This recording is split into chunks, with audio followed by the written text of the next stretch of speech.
Integrate it. Add wings to your career.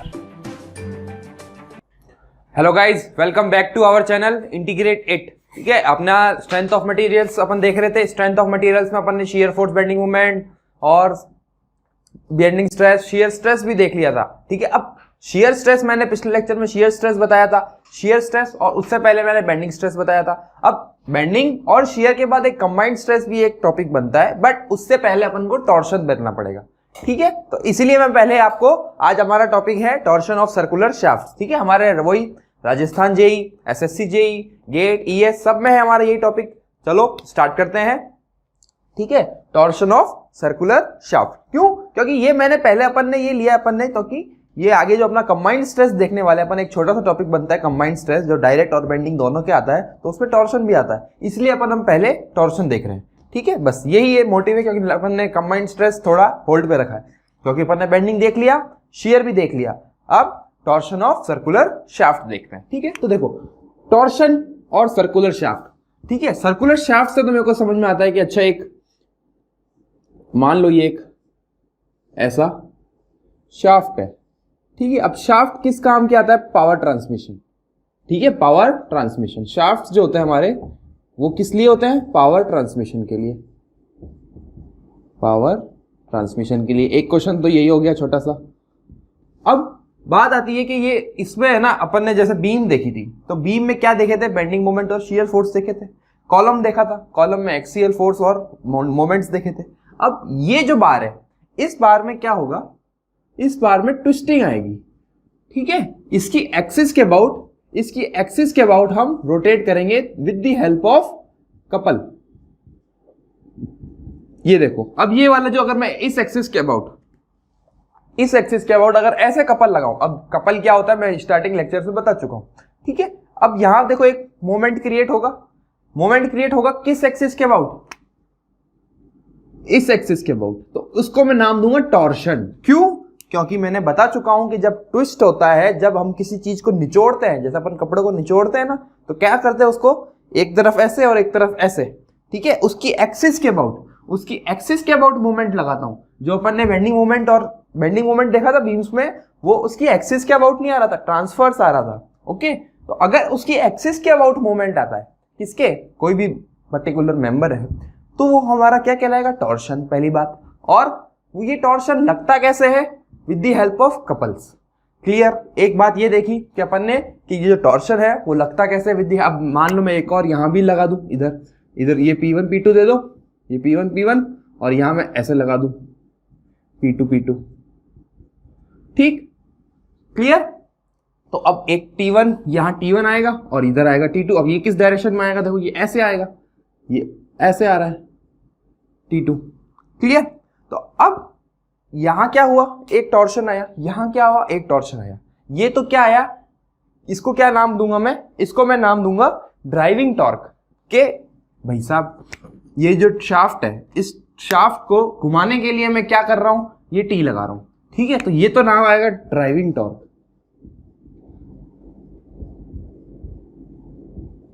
ठीक, क्योंकि ये टॉर्क है ये। अब इसको मोमेंट नहीं नाम दूंगा, इसको टॉर्क नाम देंगे। ठीक है, क्योंकि अबाउट द एक्सिस जो मोमेंट होता है उसको अपन टॉर्क बोलते हैं।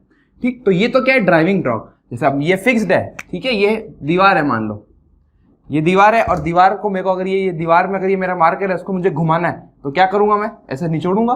ठीक है, इस तरफ घुमाऊंगा, तो ये ड्राइविंग टॉर्क है। इसको घुमाने के लिए मुझे क्या चाहिए? और इसके ड्राइविंग के साथ साथ यहां पर एक क्या आएगा? रजिस्टिंग टॉर्क भी आएगा उसके अपोजिट डायरेक्शन में।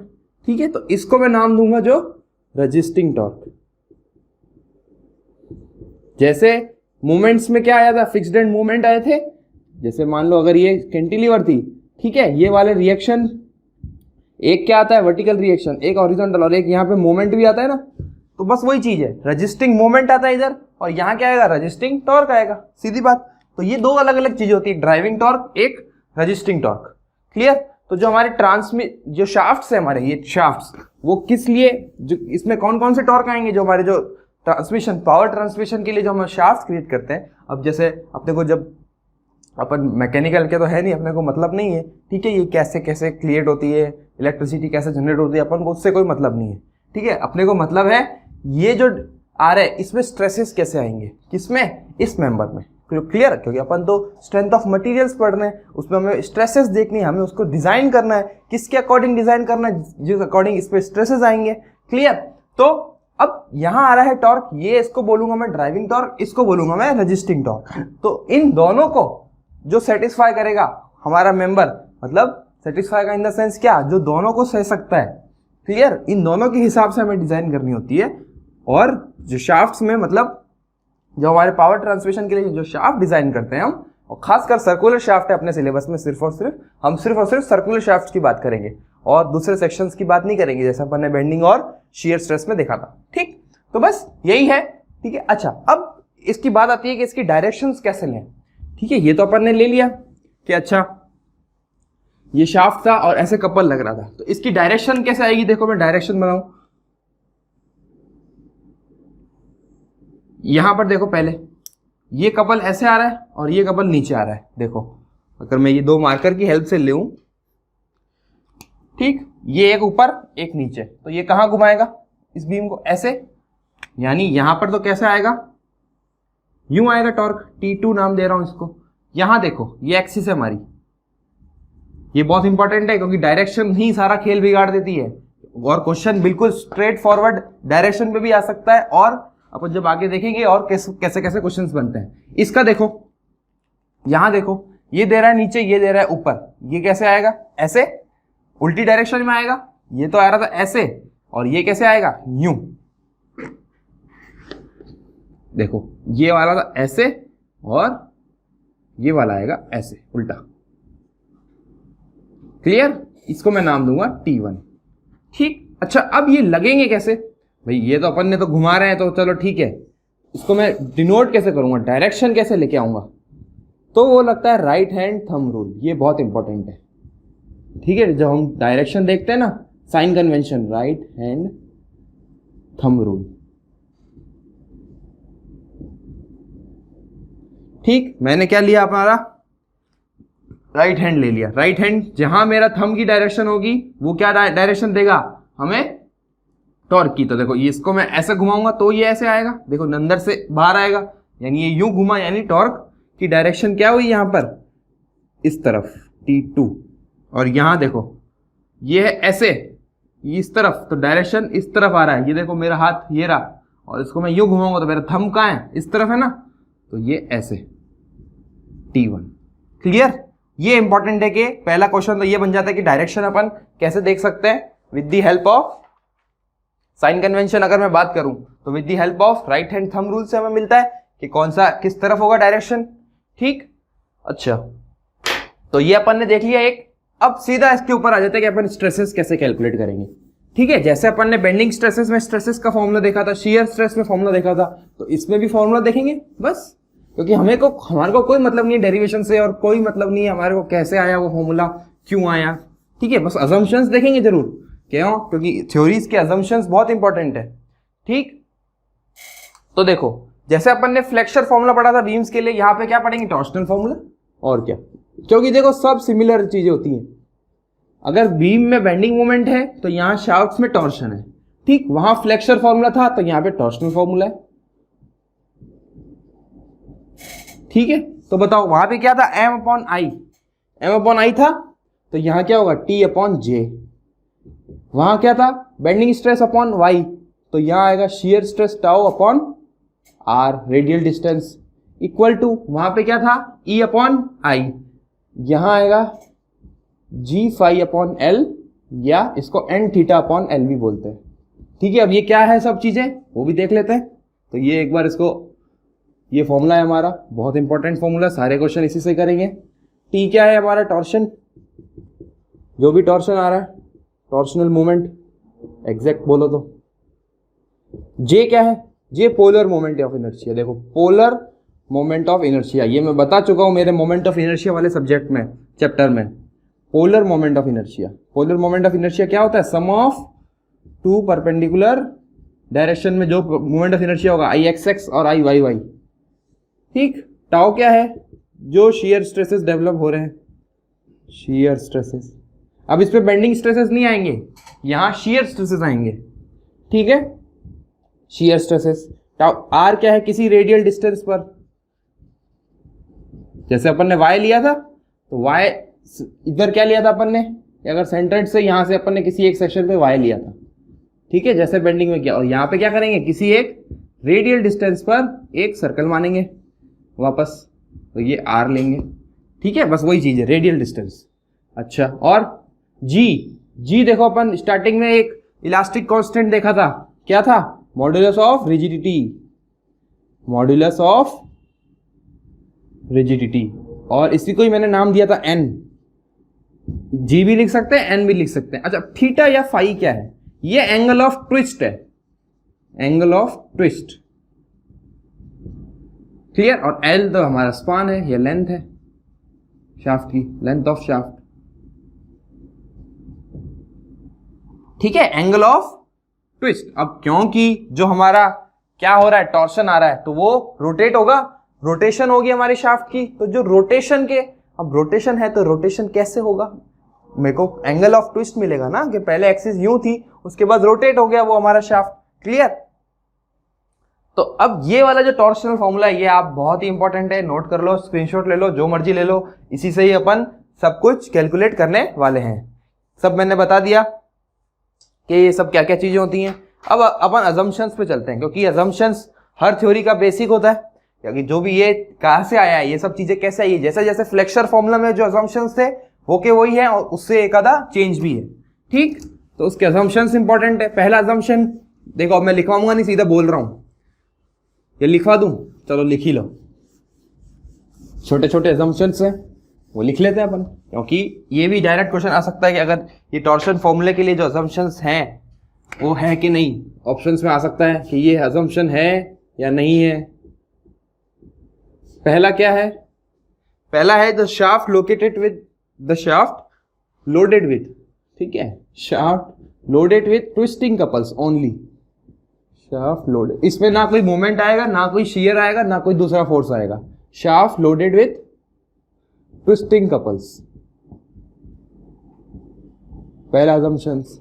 तो ये तभी अपन ये टॉर्शन फॉर्मूला क्रिएट करते हैं, और वो तो फिक्स है, मटेरियल आइसोट्रोपिक, होमोजीनियस, वो सब चीजें तो है ही है, मटेरियल आइसोट्रोपिक, होमोजीनियस, होमोजीनियस। अच्छा, अब इधर क्या था, देखो बेंडिंग, सब सारी चीजें रिलेटेड है। बेंडिंग में क्या था कि the plane section remains plane before and after the bending, यहां पे क्या होगा, circular section remain circular before and after twisting, ठीक है। देखो सब रिलेटेड है सब चीजें, सर्कुलर सेक्शन रिमेन्स सेम, क्या remain circular before after twisting, ठीक है।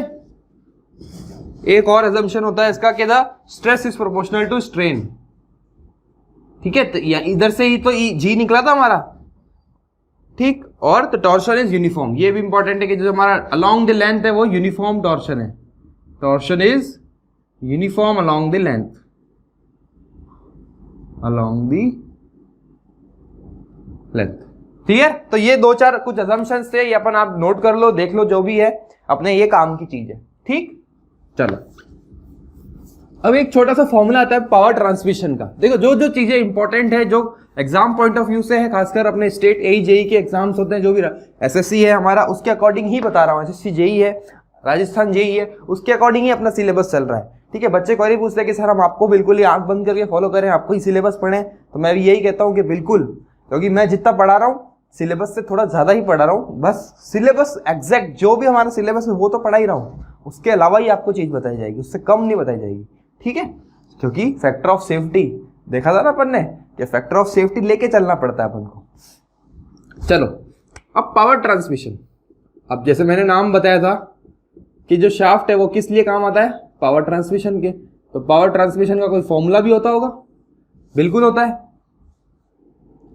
तो देखो पावर ट्रांसमिशन का P से डिनोट करूंगा, P से डिनोट करूंगा, P पावर का फॉर्मूला होता है 2 पाई एन टी अपॉन 60।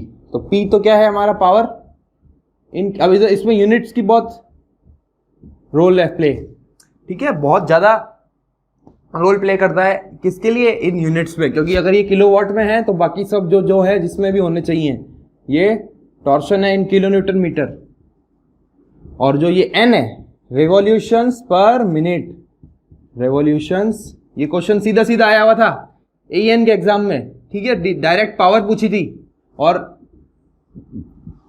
ये क्या था, ठीक है, बस यूनिट्स का ध्यान रखना था अपन को, रिवॉल्यूशंस पर मिनट। तो ये खासकर राजस्थान वाले बच्चों को मैं बोल रहा हूं, इंपॉर्टेंट है, जेई में वापस आ सकता है, आरपीएम, ठीक है, रिवॉल्यूशन पर मिनट, अगर 60 लिखा हुआ है तो 60 रिवॉल्यूशंस पर मिनट, ठीक है, बस पाई तो कांस्टेंट है, 60 भी कांस्टेंट है, ये हमारा पावर का फॉर्मूला बनता है छोटा सा, क्लियर। चलो अब मैं जैसे तुम्हें मैंने जे बोला था, ठीक है, क्या बोला था, पोलर मोमेंट ऑफ इनर्शिया, वो मैं थोड़ा सा एक्सप्लेन कर रहा हूं, ठीक है, पोलर मोमेंट ऑफ इनर्शिया, क्यों, क्योंकि ये अभी आगे हमें बहुत यूज करेंगे, पोलर मोमेंट ऑफ इनर्शिया, ठीक है।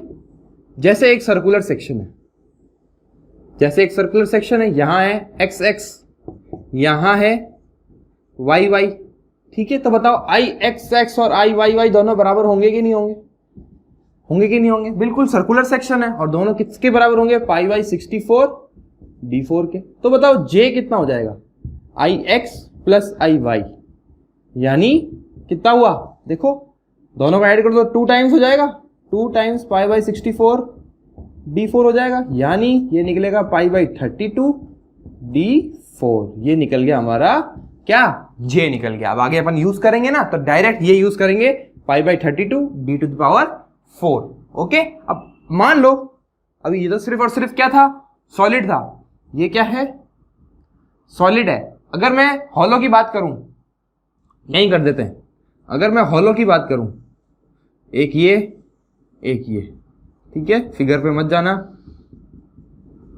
कैपिटल डी है इसका डाया, स्मॉल डी है छोटे वाले का डाया, ठीक है। तो बताओ आई एक्स एक्स और आई वाई वाई कितने निकलेंगे, इसमें भी सेम निकलेंगे, और कितने निकलेंगे, pi by 64 d to the power 4 minus d to the power 4, ठीक है। तो हॉलो में जे कितना आ जाएगा, ये जे एच लिख दूं, ये जे एस लिख दूं, तो कितना आ जाएगा, वापस इसको भी मल्टीप्लाई कर दो 2 से, पाई बाई 32 d4 माइनस d4, ये आगे अपन यूज करने वाले हैं, इसलिए मैं ये इस पे जोर दे रहा हूं, क्लियर, समझ में आ गया, बहुत आसान। J polar moment of inertia, polar moment of inertia. अब बच्चे कंफ्यूज होते हैं कि सर जेड बताया था सेक्शन मॉड्यूलस, जे बताया पोलर मोमेंट ऑफ इनर्शिया, ठीक है, ई आई जी सब कुछ अपने को सिंबॉलिक याद करने हैं, ठीक है, क्वेश्चन कैसा भी आ सकता है। चलो अब एक छोटा सा न्यूमेरिकल कर ले, क्योंकि हर क्वेश्चन हर कॉन्सेप्ट हमें तब तक नहीं आता जब तक हम उसके बेसिक पर उसके न्यूमेरिकल नहीं कर देते, ठीक है। तो बस बिल्कुल फॉर्मूला बेस्ड क्वेश्चन है और कुछ भी नहीं है, ठीक है। क्वेश्चन कर लो एक, देखो क्या निकालना है, फाइंड टॉर्क निकालना है, ठीक है। क्या क्या गिवन है, शाफ्ट का डाया गिवन है, शाफ्ट का डाया गिवन है, कितना गिवन है 200 mm,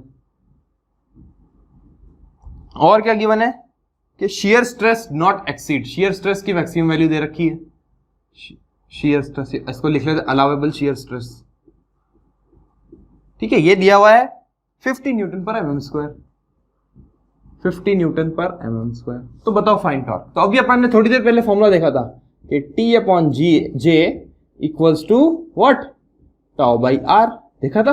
अच्छा ये आर क्या है, रेडियल डिस्टेंस है, ठीक, तो रेडियल डिस्टेंस आर मैक्सिमम लूंगा,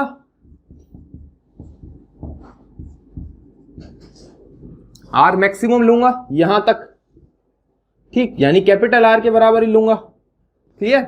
जे मेरे को पता ही है कितना था, pi by 32 d to the power 4, tau मेरे को पता ही है 50, आर कितनी लूंगा, डी बाई 2, ये होगी डी बाई 2, यानी ये कितना बन गया, pi D cube upon 16 multiply by 50, बस इसको सॉल्व कर लो, ये हमारा मिल जाएगा टॉर्क, कहाँ गया, डी 200 mm, 260 इंटू 50, ये डायरेक्ट क्वेश्चन आ सकता है। अच्छा अब इसको 10 की पावर -6 से मल्टीप्लाई कर दूंगा तो किलो न्यूटन मीटर में आ जाएगा। ठीक है, बस इसको सॉल्व करना है। एक छोटा सा न्यूमेरिकल देख लिया अपन ने, इसका आंसर आ जाएगा 78.54। चेक कर लेना, कुछ गड़बड़ हो तो कमेंट कर लेना। ठीक, देखो स्ट्रेंथ ऑफ मटेरियल अब बहुत ही अपन ने हार्डर टॉपिक्स तो सब कर लिए हैं, shear force, bending moment, deflection सब पढ़ लिया है। ठीक है, अब बहुत छोटी छोटी चीजें पढ़ रहे हैं अपन, आसान आसान। ठीक है, और इन्हीं से ही क्वेश्चन बनते हैं, इनसे क्वेश्चन बनने लग गए हैं आजकल। ठीक है, ऑब्जेक्टिव पेपर में जैसे मैंने बोला था कि हर एग्जाम में अगर स्ट्रेंथ ऑफ मटेरियल्स के 10 क्वेश्चन आते हैं तो एक एक क्वेश्चन हर चैप्टर से आते हैं। ऐसा नहीं है कि 10 के 10 एक ही चैप्टर से आ जाएंगे। तो ऐसा नहीं है कि आपको कोई एक पर्टिकुलर टॉपिक नहीं आता तो बिल्कुल सारा पूरा स्ट्रेंथ ऑफ मटेरियल नहीं। बच्चे घबरा के छोड़ देते हैं स्ट्रेंथ ऑफ मटेरियल कि हमें समझ ही नहीं आ रहा, डिफ्लेक्शन पढ़ते हैं तो पता ही नहीं चल रहा क्या हो रहा है। ठीक, अपन को कुछ भी छोड़ना नहीं है। चलो एक और क्वेश्चन देखते हैं, बहुत इंपॉर्टेंट क्वेश्चन है। ठीक है, न्यूमेरिकली है बट इंपॉर्टेंट है।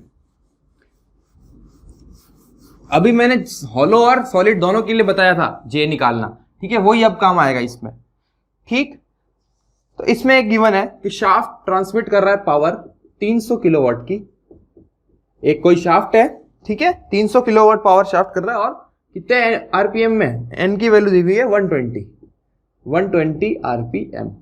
क्लियर। अब देखो वो दोनों फॉर्मूले यूज होंगे, पावर ट्रांसमिशन वाला भी और ये भी टॉर्शन फॉर्मूला भी। ठीक है, अब पूछ रहा है कि नेसेसरी डाया, पहला क्वेश्चन कि कितना डाया चाहिए मेरे को। ठीक है, ऑफ सॉलिड्स, अगर मेरा शाफ्ट सॉलिड है तो सॉलिड शाफ्ट। और सेकंड, अगर मुझे डाया ऑफ हॉलो चाहिए, अगर मेरा शाफ्ट हॉलो है तो कितना डायमीटर आएगा। Diameter of hollow shaft if internal dia is, ये गिवन है, इंटरनल डाया स्मॉल डी कितना है 2/3 ऑफ कैपिटल डी, ये गिवन है। ठीक है, अब हमें क्या क्या करना है, पहले तो पावर से टॉर्क निकालना है, उसके बाद टॉर्क से हमें दोनों के डायामीटर भी चाहिए। ठीक है, तो देखो वो तो पहले बात तो बहुत सिंपल, टी नहीं, P is equals to 2πnt upon 60। P कितना है 300, 2πn कितना गया 120, T तो अपने आप आ जाएगा 60। तो यहां से T की वैल्यू कितनी निकल के आ जाएगी, कैलकुलेट करो फटाफट, कैलकुलेट करो बेटा फटाफट। 23.87 किलो न्यूटन मीटर। अब इसको साइड में रख दो एक बार। ठीक है, ये अब हमारे को काम आएगी। अब मैं यहां बात कर रहा हूं, इधर बात करूंगा सॉलिड की, वहां बात करूंगा सॉलिड शाफ्ट, और यहां बात करूंगा हॉलो की, हॉलो शाफ्ट। ठीक है, चलो अब वही फॉर्मूला लगाना है, T/J। अब डायरेक्ट बता रहा हूं, इधर देखो कैसे आता है, T/J τ/r। अच्छा, एक इसमें स्ट्रेस भी गिवन है मेरे को, मेरा मैक्सिमम स्ट्रेस की गिवन है, Fs की वैल्यू गिवन है 70 न्यूटन पर mm²। क्योंकि अगर ये गिवन नहीं होगा तो फिर कैसा मतलब है, दो अननोन हो जाएंगे ना।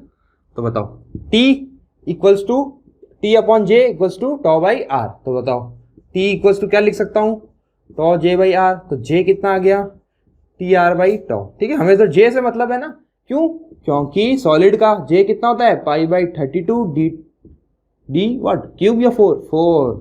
ठीक है, T तो पता है अपना, T की वैल्यू पुट कर देना, τ यानी R, देखो T इंटू R, R कितना है d/2 अपॉन ये टाउ की जगह आ जाएगा Fs। बस एक d/2 से ये कट गया, इधर आ गया 16, ये आ गया क्यूब।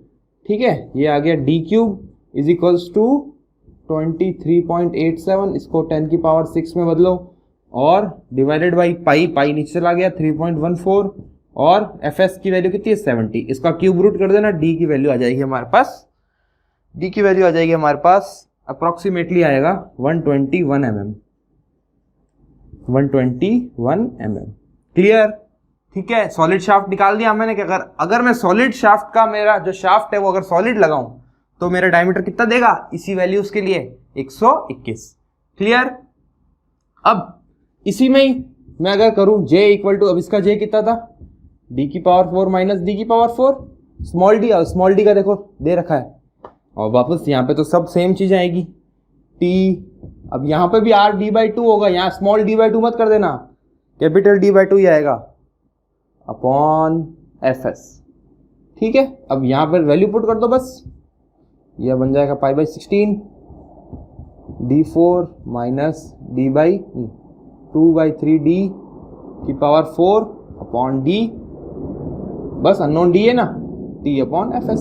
वैल्यूज पुट करो, यहां से कैपिटल D निकले के आएगा अप्रोक्सीमेटली 130 mm, और स्मॉल d कर दो 2/3, इसका 2/3 कर दो, 2/3 आएगा 86.5 समथिंग। ठीक है, ओके, तो ये एक न्यूमेरिकल क्लियर हो गया। अच्छा, एक क्वेश्चन इसके ऊपर और ही बनता है, इसी क्वेश्चन में ये पूछेगा, इसी क्वेश्चन का अगर सेकेंड पार्ट में बताऊं, इसी क्वेश्चन का सेकेंड पार्ट ये है,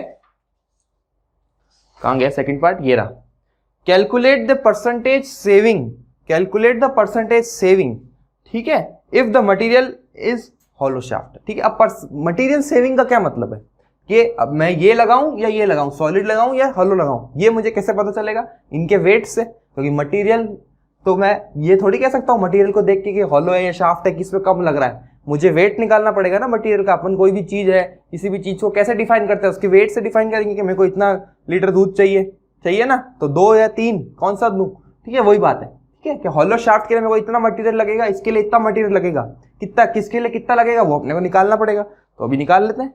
ये हमको पता है सबके, इसकी डी तो पता ही है दोनों के।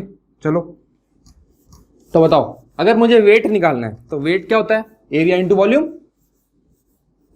एरिया इंटू वॉल्यूम होता है, नहीं, वॉल्यूम इंटू डेंसिटी। डेंसिटी तो दोनों की कांस्टेंट है क्योंकि मटेरियल मेरा वही है, तो मान लो वॉल्यूम है।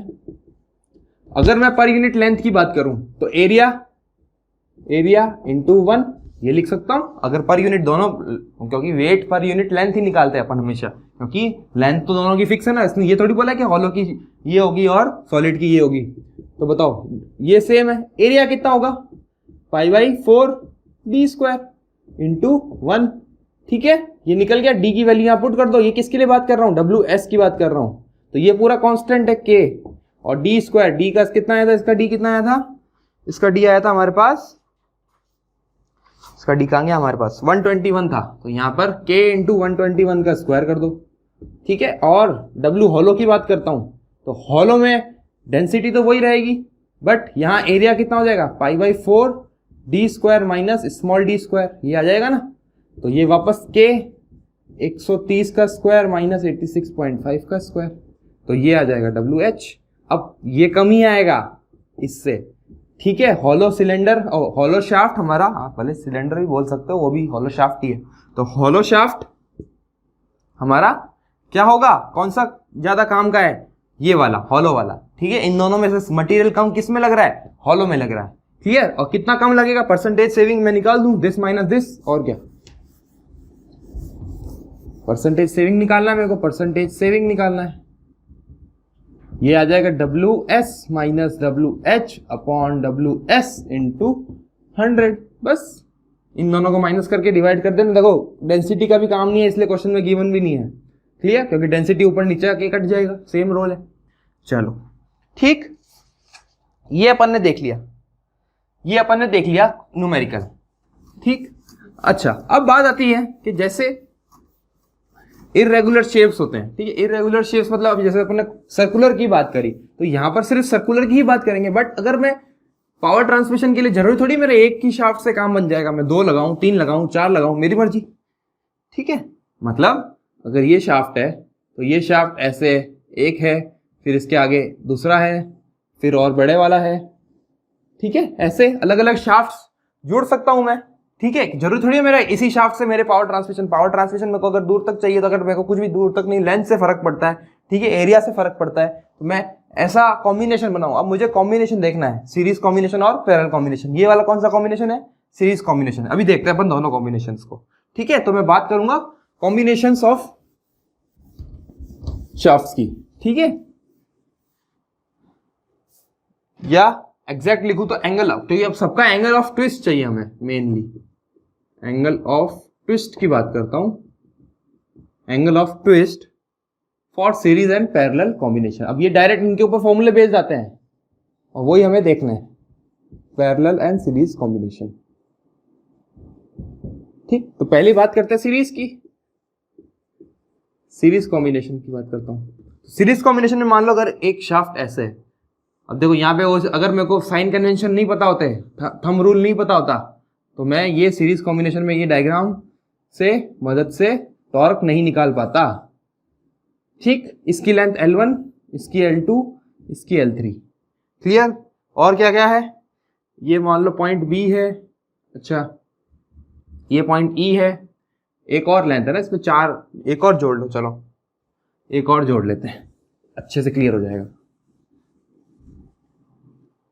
ठीक, लो छोटा सा एक और जोड़ लेते हैं, और अब एक बड़ा और जोड़ लेते हैं, 4 का जोड़ लेते हैं।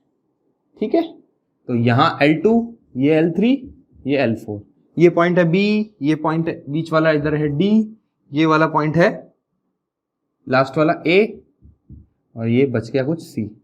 ठीक है, चलो अच्छा, और ये लेंथ है हमारे पास L4। ठीक है, ये सर्कुलर है, ये दिखाने के लिए मैंने ऐसे बनाया, ये सारे सर्कुलर शाफ्ट्स ही हैं, क्लियर। अब यहां ऐसा एक मोमेंट टॉर्शन लग रहा है इधर TB। ठीक, यहां एक D पर लग रहा है हमारा TD, इधर लग रहा है TD, और एक इधर लग रहा है TA, ऐसे TA। तो बताओ, सबसे पहले मैं अगर थंब रूल लेता तो थंब रूल यहां आ जाएगा बाहर की तरफ, इधर आ जाएगा इस तरफ, और इधर भी आ जाएगा बाहर की तरफ। देखो ये मैं हाथ ऐसे लेता तो ऐसे वाला आता था, इस तरफ आ जाता, नहीं देखो मेरा हाथ, ये रहा हाथ। ठीक, ये मैं कैसे लूंगा, ऐसे घुमाऊंगा, मेरा इधर से हाथ मुड़ेगा नहीं, ठीक है, आएगा डायरेक्शन इस तरफ, क्लियर। मैं इधर से ही बताता हूँ, ये देखो यूं अंगूठा इस तरफ आ रहा है, इधर ये पकड़ के अंगूठा इस तरफ, और यहां वापस इस तरफ, बस हमें डायरेक्शन से मतलब है। ठीक है, मैं अब ये इसको थोड़ा नीचे बना लेते हैं, डायरेक्शंस वाला एग्जैक्ट। मैं इधर देखो यहाँ वाला TB आएगा ऐसे, इधर कैसे आएगा देखो इस तरफ, TD इधर, और TA वापस इस तरफ। ठीक है, अब जैसे अपन ने सीरीज कॉम्बिनेशन और पैरेलल कॉम्बिनेशन अपन ने स्ट्रेस स्ट्रेन में देखा था, याद है कैसे किया था, इसको तोड़े थे, क्या बनाया था अपन ने, अलग अलग पार्ट्स पे बांट लिया था, अलग अलग लेंथ पे बांट लिया था, और क्या किया था, सबके इक्विलिब्रियम देखा था। बस अब वही देखना है। ठीक है, जैसे अपन ने वो देखा था ना, फोर्सेस कैसे एक्सियल फोर्सेस आ रहे हैं, बस वही सब चीज देखनी है वापस।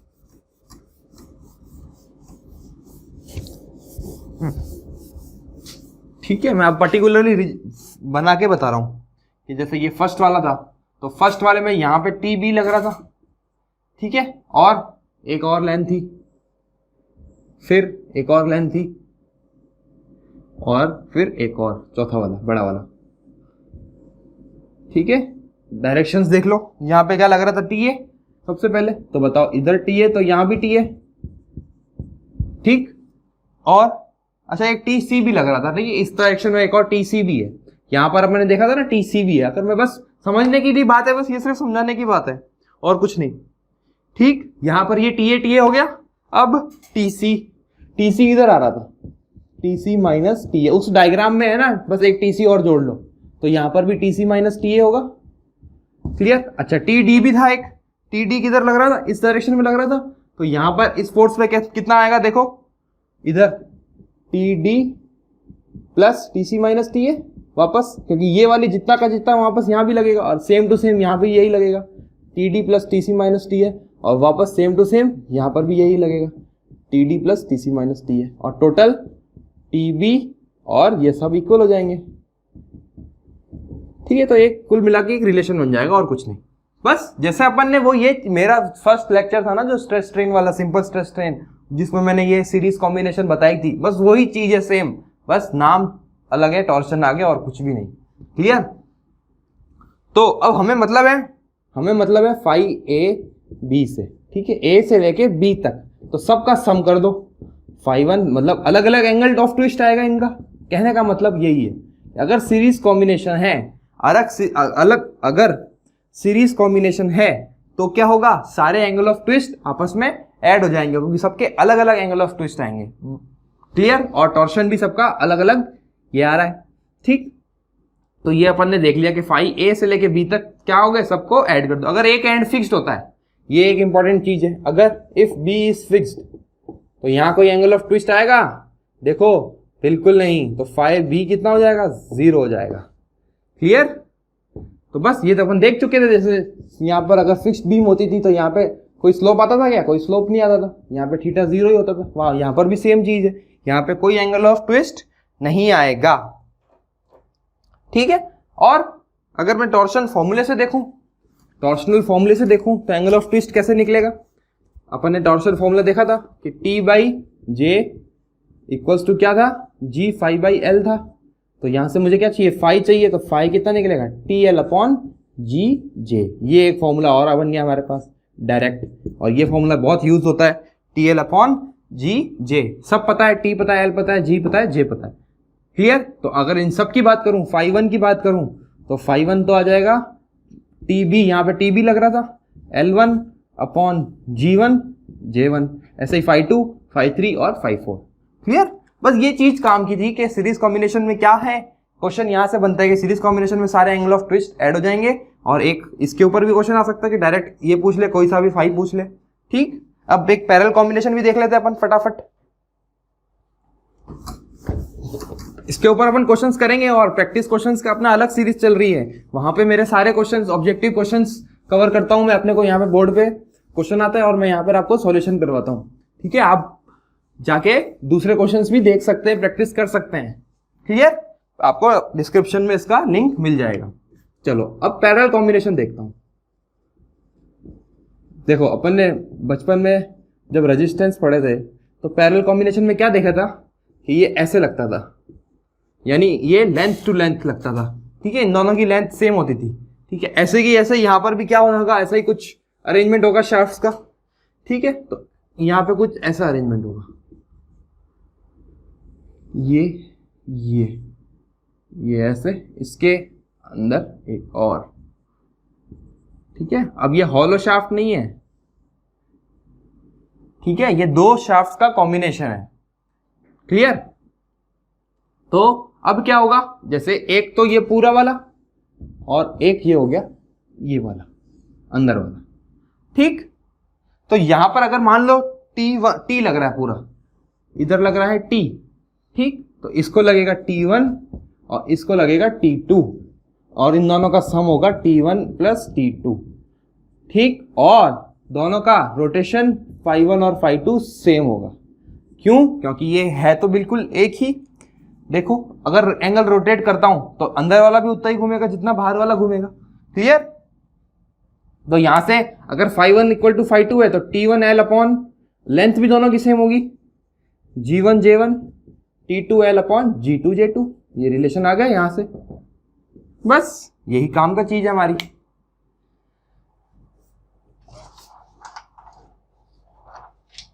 ओके, तो ये हो गया हमारा पैरेलल कॉम्बिनेशन। एक और छोटा सा कॉन्सेप्ट होता है स्टैटिकली इनडिटर्मिनेट। अब जैसे देखो, ये दोनों एक जगह से फिक्स है ना, अगर इस साइड से भी फिक्स कर दूं मेरे शाफ्ट को तो क्या होगा?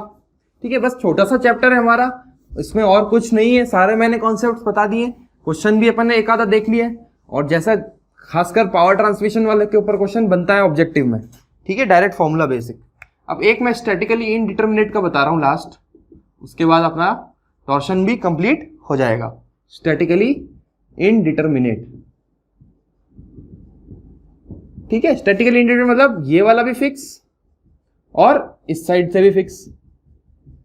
ठीक, और मैं बीच में कहीं लगा रहा हूं टॉर्क। ये पॉइंट है ए, ये पॉइंट है बी और ये है सी। क्लियर? तो यहां पे क्या होता है, इधर होता है ये दो शाफ्ट्स अलग अलग अपन को अलग अलग की तरह एक्ट करवाएंगे। ये ऐसे, यूं। क्लियर? ये ऐसे। तो यहां पर मान लो T1 आ रहा है और इधर मान लो T2 आ रहा है, या TA मान लो, TB मान लो, कोई भी फर्क नहीं पड़ता। TA और TB, ये लेंथ थी यहां पर A और ये लेंथ थी B, ये वाली। ठीक है, तो ये कैसे डिस्ट्रीब्यूट होता है, ये फॉर्मूला पूछा जाता है कि TB तो आएगा T times A upon A plus B और TA आएगा T into B upon A plus B। ठीक है, ये T, ये T, टी बी चाहिए तो ये वाली लाइन दूर वाली ए अपॉन ए प्लस बी, ये पूछा जाता है कि इनमें कैसे डिस्ट्रीब्यूशन होता है टॉर्शन का अगर फिक्स्ड है तो। ओके अच्छा मेरे को एक और चीज बताओ, यहां से देख के क्या मिल रहा है कि एंगल ऑफ रोटेशन तो दोनों का 0 है। क्यों? क्योंकि ये भी फिक्स ये भी फिक्स। क्लियर? बस इतना ही था हमारा टॉर्शन, और कुछ भी नहीं है। अगर कुछ चीज रह गई हो तो अपन नेक्स्ट लेक्चर में देख ही लेंगे, वैसे भी कंबाइंड स्ट्रेस बाकी है वो कराऊंगा। क्लियर? तो चलो मिलते हैं नेक्स्ट क्लास में, और तब तक please like share and subscribe to integrate it. Thank you for watching the video. Please like, share and subscribe the channel Integrate It.